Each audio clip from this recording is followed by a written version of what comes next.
dia melakukan ibadah sholat dengan ihsan, seperti yang dikatakan Nabi tentang bab ihsan, an ta'budallah ka'annaka tarah fa illam takun tarah fa innahu yarak.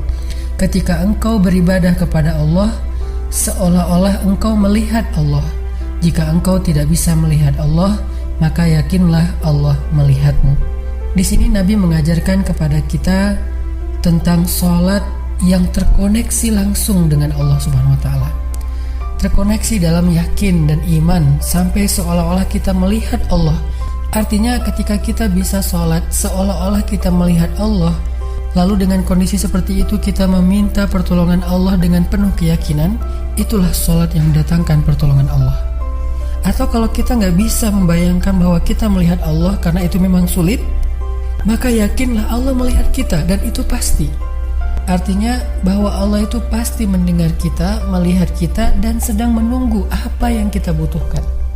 Maka orang yang bisa melakukan sholat dalam keadaan benar-benar seperti sedang bertemu dengan Allah, lalu dia meminta pertolongan Allah Subhanahu wa Ta'ala seperti pedagang tadi, maka sholatnya itulah yang disebut di dalam Al-Quran wasta'inu bis sabri was sholah, sholat yang bisa mendatangkan pertolongan Allah Subhanahu wa Ta'ala.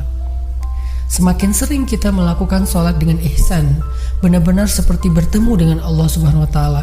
Kalau kita gak bisa ngerasain bagaimana cara menghayati kita melihat Allah, yakinlah Allah melihat kita. Dan kalau kita bisa mendawamkan ini dalam sholat 5 waktu dan dalam sholat-sholat sunnah kita yang lain, terutama sholat tahajud, maka insya Allah sholat kita sudah menjadi jalan keajaiban dalam kehidupan kita. Barakallahu.